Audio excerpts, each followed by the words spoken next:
What's up, guys? Mason the Brock Henderson. This is The Flash, Season 2, Episode 23, the finale, the race of his life. And I am still in a bit of shock. I can't believe what just happened. Wow.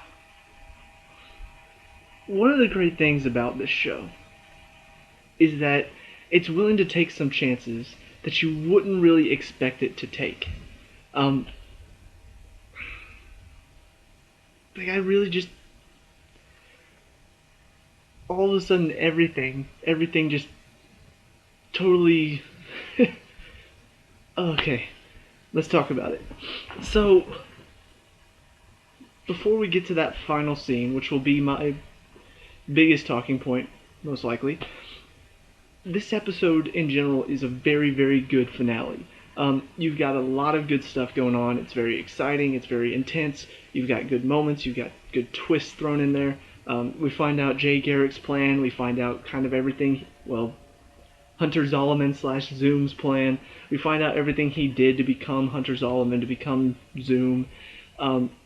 We find out all of this stuff. We find out his plan. We find out the team's plan without Barry to try to stop him, and then Barry comes in and like, okay, we're gonna stop him now.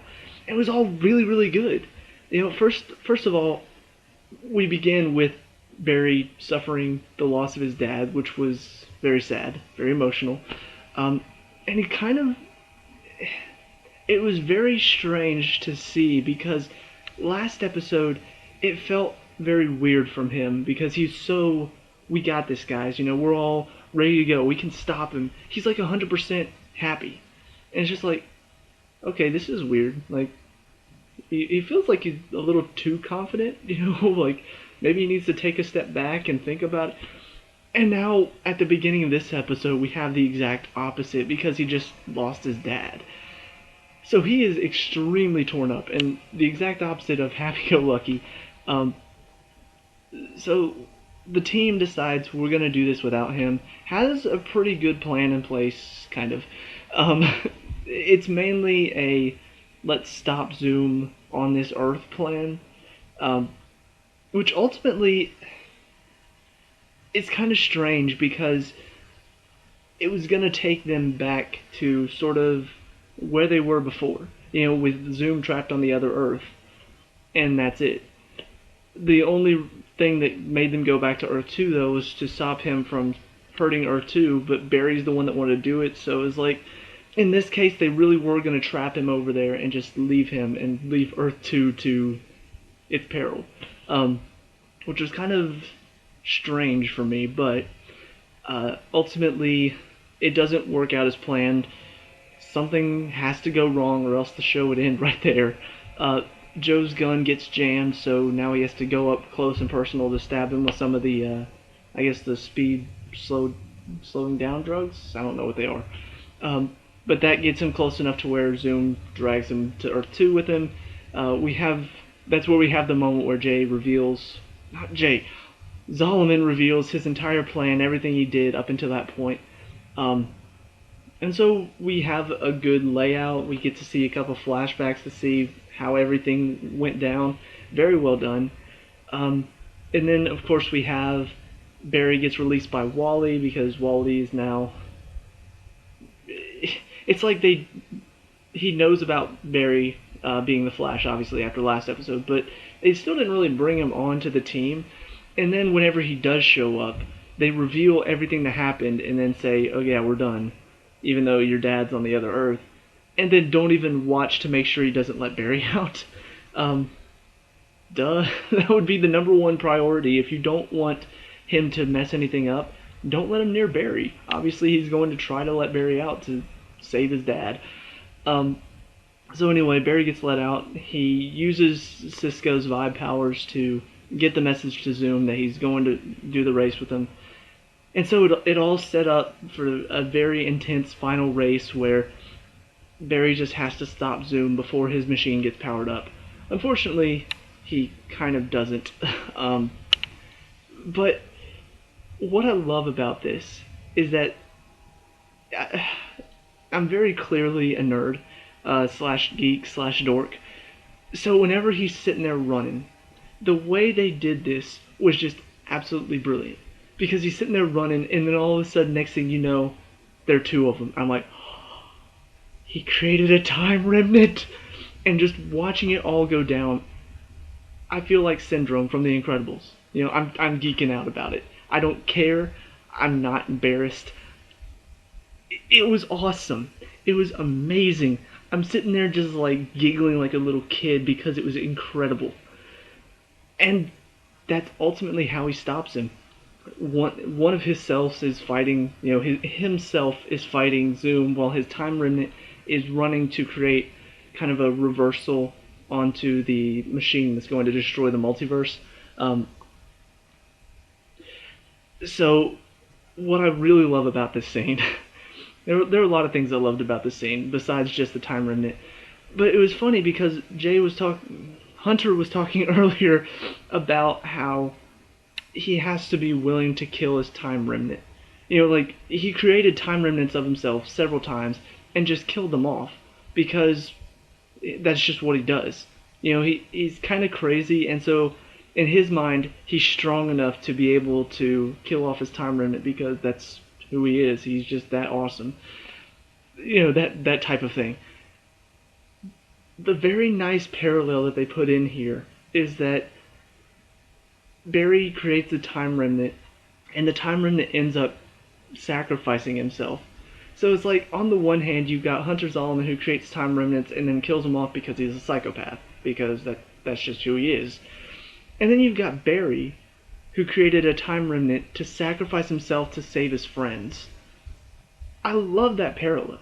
And they don't even really have to say it. They don't even have to make the parallel like, oh, I like how you created yours and it sacrificed, he sacrificed himself to save us, and Hunter Zolomon, he does it just whenever. They don't have to say it. It's just plain as day right there. It's very well set up, very well illustrated, so that was nice to see. And so ultimately the battle ends with Barry and Hunter fighting. Barry has a moment where he's about to kill him. And I thought for a second maybe he might, because Zolomon's on the floor, like pinned down. Barry's hand is vibrating, getting ready to kill him. And he's like, "You're a hero. You couldn't kill me before. You won't do it now." And the typical cliche is, if the bad guy is saying, "Kill me, do it," kill me now, the good guy's going to say, "No, I won't." If the bad guy says, "You're not going to kill me, you had the chance before, didn't do it, you're not going to do it now," then the good guy decides to kill him in those moments. What I like about this is that he's sitting there saying, "You're not going to kill me. You had the chance to do it. You're not going to do it now." Then the time wraiths appear, and I'm just like, that's awesome. That is a great way to take this. And Barry just gets off and says, "No, I don't have to." Time wraiths pick him up and take him into the time stream, I'm guessing. So that is the end of Hunter Zolomon / Zoom. So just a very intense, very, very well done ending to all of it.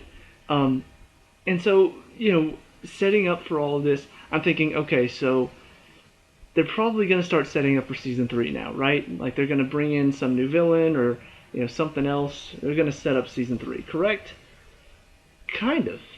What I really, really liked about the first season, how it ended, is that in my opinion, there are two good ways to end a season. You've got one where they finish the battle, and whoever they were fighting for that season, they finish that, they complete the story arc for that season, and then it ends on kind of okay, that's it. And then the second season picks up with, okay, this is what this season's going to be about. The other way to do it is to have it end on a bit of a cliffhanger, but it's still involved in the story that was going on this season. The way I don't like it done is whenever you complete the story arc for that season, and then things are wrapping up, it seems like things are all good, and then last second something is thrown in that just comes out of nowhere. It's like, oh, here's season 2. They did it on Legends of Tomorrow, they did it on Supergirl. I think there was another show recently, I can't remember which one, but there was another show that did that, where it's just like, it's just out of nowhere. It has nothing to do with this season, It's just like, oh, here you go, come back for the next season to see what's going to happen next. What season one did very well is at the end of it, the time breach happened, the wormhole happened, and that kind of set up for season two. But it was involved with what was going on in season one. The same thing happened here. We have all of this stuff going on. We have Barry's dad dies. Now he feels lost. We find out that the Jay Garrick that was being held is actually Barry's dad's doppelganger. Which I should have caught it whenever he said Garrick is my maiden name. I should have realized then, but or my mom's maiden name. I didn't catch it. I don't know why, but I didn't see that coming. So now his dad's doppelganger is here, and he's the Flash. And now they're all going to Earth 2, and his dad's doppelganger is going back to, I guess, Earth 3. So you can kind of understand how Barry's feeling, and even after all of this, like Iris is saying, look, I want this to work out between us. I want what we have to work. And you're thinking, okay, yes, this is it. They're finally and then Barry's just like, no, I'm not ready. And I almost want to slap him because it's just like you're finally getting one of the things that you wanted. Yeah, your mom's not around. Yeah, your dad's gone now. But you have Iris. Like, take the win. You've had a lot of losses. Take the win, man. But ultimately, the reason he says no is because he's got one more mission to go on. He goes back in time. As he's doing this, I'm thinking, what is he doing?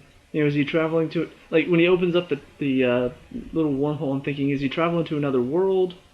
Where is he going back? What's he doing? What's he doing right now? And then all of a sudden, he appears outside his house, and you see the lightning going on, and all I'm thinking is, no, he's not about to do this. And then he does it. He saves his mom. This changes everything. And this is one of the reasons why I think this show, between this one and Arrow, I think this one definitely has it better, because they can do stuff like this and take really ballsy moves and just use it to their advantage. Because now what this means is season 3 of The Flash, and on top of that, season 5 of Arrow, and even season 2 of Legends of Tomorrow, things are changed now. This is not going to be the same anymore. Obviously he'll probably still be the Flash, most likely, because he's still there and he's still the Flash in that moment, I think. Maybe. But, I mean, when you really think about it, his mom's alive now, which means his dad did not go to jail, which means he didn't grow up with Iris, which means so much stuff changed. Is Eobard Thawne still going to be around? Is Eddie going to still kill himself to get rid of him, or is he going to be done? Like, all of this stuff that happened in season 1, season 2, all of the stuff that happened with, Arrow, all of this could possibly completely change. And I'm excited to see what's going to happen. And to think that they managed to do that in a matter of, I think, 2 minutes at the very end of it. Like, I'm sitting here thinking, okay, so this is wrapping up fairly nicely. Is there going to be some sort of last minute thing where he's going to go on a quest or something like that? What's going to happen? And then he does this. And it did not take over 2 minutes. I know that much. And it's brilliantly set up for season 3. Got me excited to see it. Just absolutely finish this season with a bang. This show's a good one. So, on that note, those are my thoughts on this finale.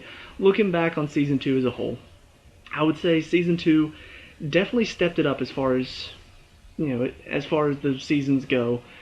Season 1, in my opinion, was amazing. Better than anything The Flash has done, which may make some people mad. I liked season 1 of The Flash better than any of the seasons of Arrow. And season 2 stepped it up. They brought in a new villain. Some people have complained because, you know, they don't want to see another, oh, it's always a speed-based villain. With Supergirl, it's always a Kryptonian. I get that, but at the same time, Zoom was a good villain to have. He was a bit different. He was a bit crazier than Thawne was in the first season.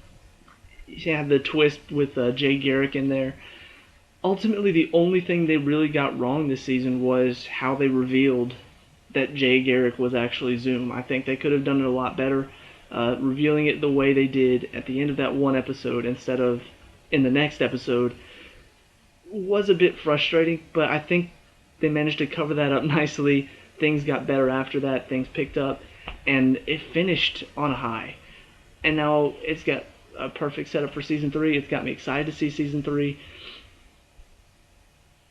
I don't know if there's much else I can say. There's a lot of good stuff in this season, and it's exactly what I wanted out of a second season.